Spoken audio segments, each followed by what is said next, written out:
You've got a large group in Zoom, and you want to get them talking to each other in small groups. We're going to do that using breakout rooms. I'm Christina Treccia, and in this video, we're going to look at how to create breakout rooms in Zoom, along with some of the options available. All right, let's get started. Here's a Zoom that I already started to use in this tutorial with you.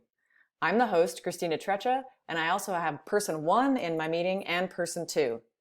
Use your imagination and picture your classroom, or maybe it's a meeting and there's 5 to 10 to 20 to 100. My account allows 300 people. That's a lot of breakout rooms. Zoom lets you do up to 50. I'm going to create breakout rooms so they can talk in small groups together. My mouse goes down to the menu that the host has, and I hit breakout room. This is what you're going to see.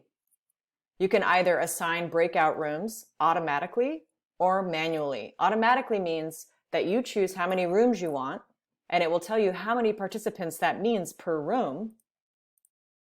And then they'll assign people randomly.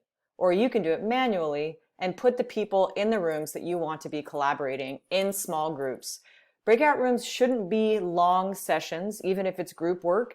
There should be you popping into breakout rooms and checking in with students or the other adults in your meetings, or they should be shorter and more frequent, say 2 or 3 in a class period. I'm going to go ahead and automatically create a breakout room so you can see what that looks like. So I've set it to 3 rooms and automatically. And here you see it does the math for me. So it didn't even put anyone in breakout room 1, and it put person 1 in breakout room 2 and person 2 in breakout room 3. I could rename this for the topic that they're studying, or they could come up with a name and I could change it. I can assign people after this has happened. So if I think, oh, I really want person 1 and 2 together, I can move person 1 to breakout room 3. Or if I say, I really, want them to go back into this room, or hey, I'd like to exchange these 2 in this group. Look at these other options you have. You can delete a room, and then down here, follow my mouse. We haven't opened up the rooms yet. We're just creating them, and we create them in the meeting, so it takes a minute, and you have to let the people in the meeting know it's just going to be a minute while you do the rooms. So the options here, where the caret is, you can always click for more options. Check all those out. I keep all of these selected. I move people immediately into breakout rooms as soon as they open. No need for them to find an icon to click on. I allow participants to return to the main session at any time in case they're trying to get a hold of me and I haven't seen the little help button that you can push from the breakout room. I always set a timer now. I didn't used to, but this has become really helpful. So tell the group it's going to be a 6-minute breakout and then set a countdown timer for 30 or 60 seconds. They're going to see the 6-minute timer, this breakout room close automatically timer, tick down. And you put the responsibility on them to make sure everyone participates and that they're checking in with the time. Without the timer selected here, they don't know when it's going to end. Even if you say in 5 minutes or if you say it's 6:03, they're not going to know what time it ends. This helps you keep track of the time in the breakout room. I click this because I want to know when the time's up because I might be in another breakout room or prepping something for the large group reflection. And then I have this countdown. So the timer goes down and then they get a 30-second countdown. After that, they automatically get booted into the main room.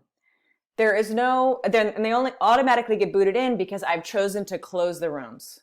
It doesn't automatically kick them out until you say, yes, I want to close the rooms. So even if you set it for 6 minutes and you want to go longer because you're listening to the conversations, it will not kick them out until you close the rooms. You can add a room too if you haven't made enough rooms. Okay, I'm going to open the rooms. Now it shows me when people have joined. So even though you have it set up for people to automatically join, sometimes they can be funky depending on the system that they're on. I can join a breakout room. So let's say I'm going to join this one, topic, which is breakout room 1.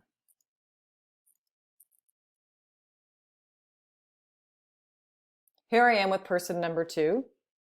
The chat will have followed me in. If we were using chat right now, you would see that the chat would have followed me in. The chat follows you all throughout the Zoom. I can check in and say hello and unmute, and then I can leave the room. Make sure you don't end the meeting for all. I can leave the breakout room, go back to the main room. And now I'm back. All right, the timer has gone, let's say the timer has gone down. You can broadcast a message to all, but people often can't see it. So this is not something I'd recommend doing. You can do other things that are called back channels, but this broadcast message does not work for participants.